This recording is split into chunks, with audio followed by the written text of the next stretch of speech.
Okay guys, here we are with the first look at Meteor Mission 4. Going to be dropping pretty soon, about 2 weeks earlier than I expected.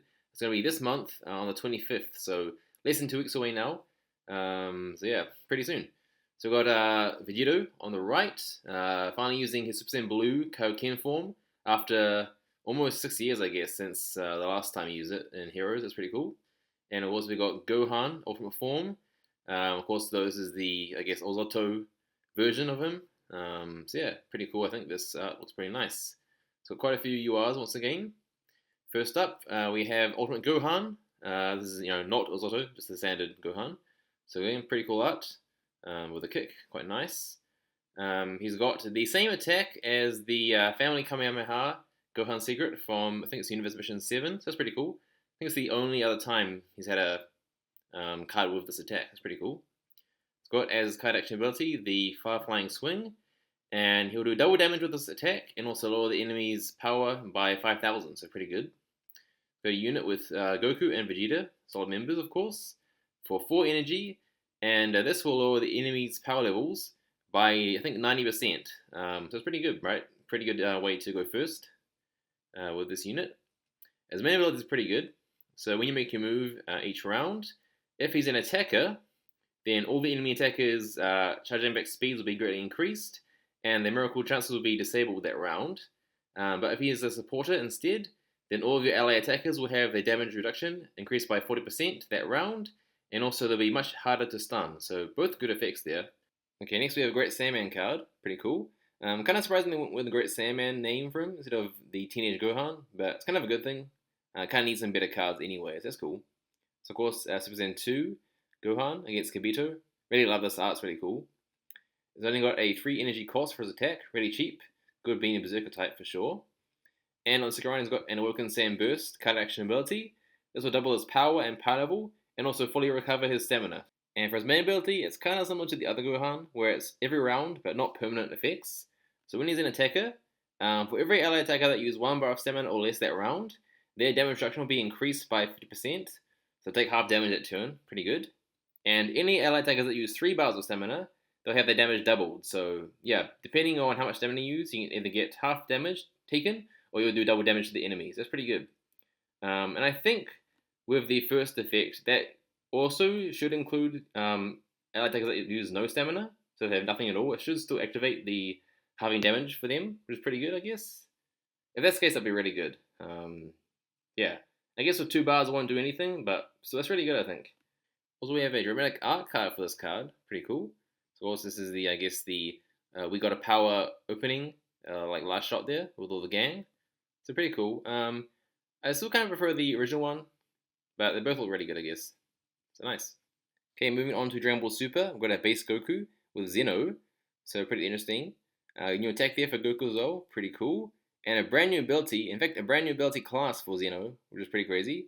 It's a brand new ability, of course, and only activate when you have 5 or more enemies on the enemy team, and when you have 0 energy, right? So any more than 0 energy on your team, it won't activate, right? So if both those conditions are met, then when your team attacks and Goku's an attacker, you'll summon Zeno, and any enemies except for any enemy Gokus, any enemy special types, or any enemy giant characters, except for those 3 types, all the enemies, attackers and supporters, who have all their abilities disabled that round, which is pretty broken, right? And if the enemy has 7 energy or more, then it won't even end that round. It'll go for 2 rounds, right? So this round and the next round. So potentially up to 2 rounds, they can't use anything like ability-wise, apart from Goku's or spirit types or giant characters. But that's crazy good, man. They're so good, right? That's just, yeah, like potentially 2 rounds, they can't do anything. That's just wild. So yeah, pretty crazy. As for his main ability, it's okay. It's only 1 round in the battle, right? So it's not every round.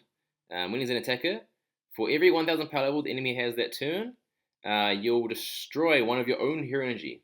It's pretty interesting, right? But in return, for every energy of your own team that you destroy, you'll lower the enemy, all the enemy's power and damage that round. So maybe 10%, I guess, for each enemy, for each of your hero energy you destroy. Not too sure.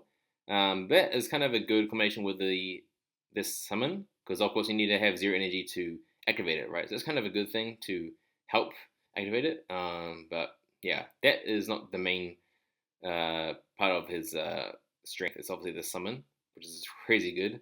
So it might be quite expensive, I guess. Okay, next up is Dragon Ball Super Trunks. Really cool card out there. So you can summon actually future Gohan. That's really cool, right? Both of them together, master and student. So in the second round, you can summon them. They'll do their attack together and do some damage. If you've got 8 energy or more, the damage will be increased, and the target's damage reduction will be permanently nullified. So pretty good there. Quite a good counter to the Goku, I guess. And his main ability is really good too. Before you make your move each round, any allies with more power than this Trunks will have their damage and power levels doubled permanently. Really good stuff there.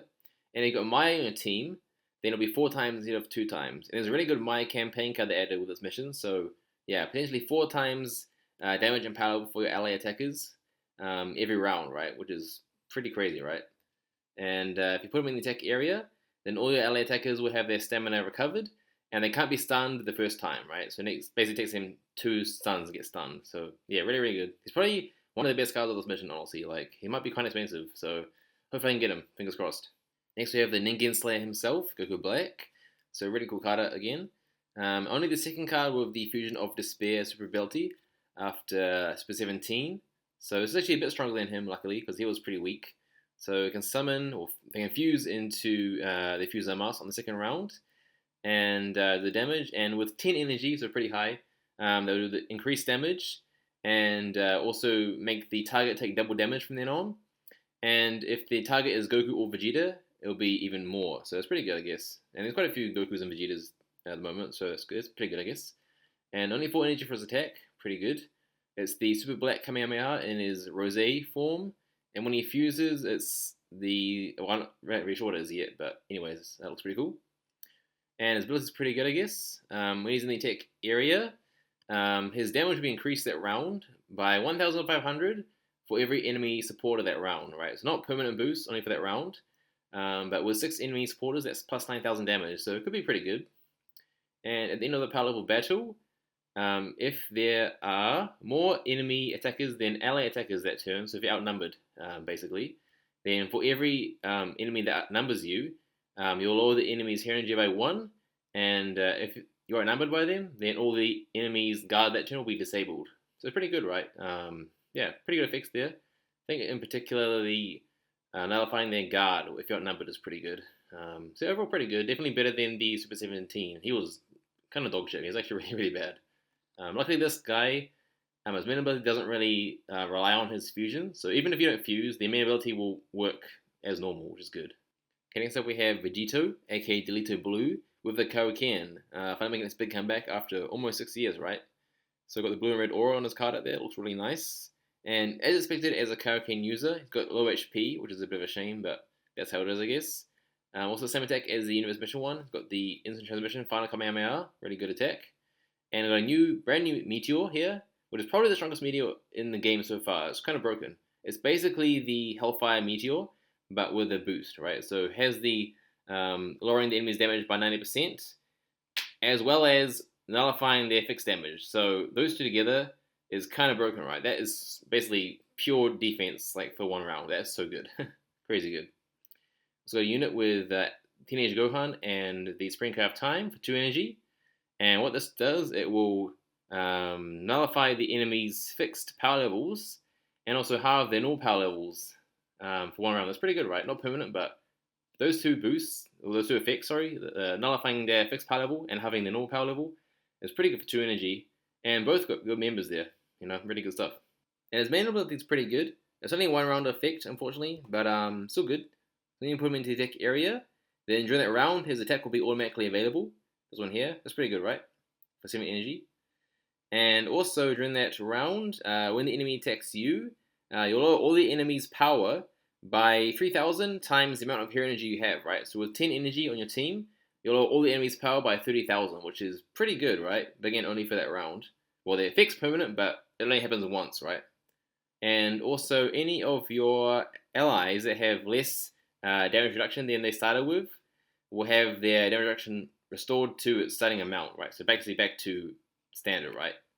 So back to 0. It's pretty good, right? Again, only for that round, but the effect is permanent for both. So it's pretty good. But I think, again, the main thing is his Meteor. That is super, super strong, right? So yeah, definitely hope to get him. Okay, and I've got another Ozoto card. We've got the Ozoto, I guess, using the Gohan form, right? So Cadet's cool, I guess, but he's actually a lot stronger than the last mission's one, so that's good. So HP is pretty good for Berserker, and also low energy cost for his attack.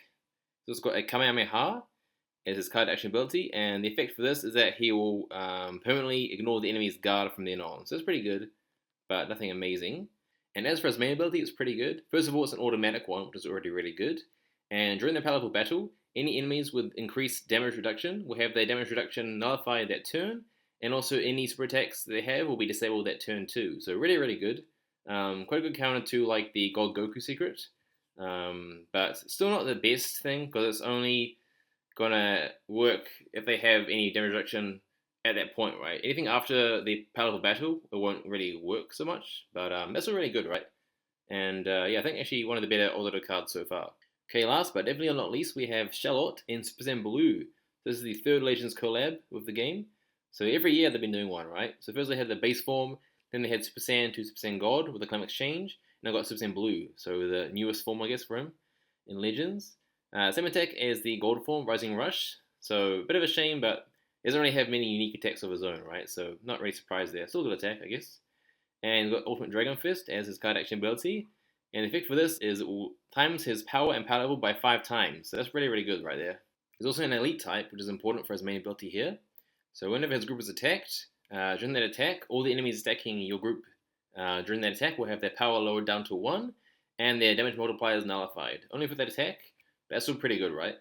And after the attack ends, Charlotte will recover some stamina, and his power and power level will be times 1.5 times. So combine that 1.5 times boost with his 5 times boost from his Dragon Fist, you can get some pretty good stats. But in fact, I think just that if you make a big team of elite types, like maybe 5 or 6 elite types on your team, and just whenever they take attacks, right, they'll just basically take a lot less, right? Nullifying the enemy's damage multipliers, but lowering their power down to 1 as well was huge, right? So he's probably going to be pretty expensive too, man. There's a lot of cards I think might be kind of expensive, right?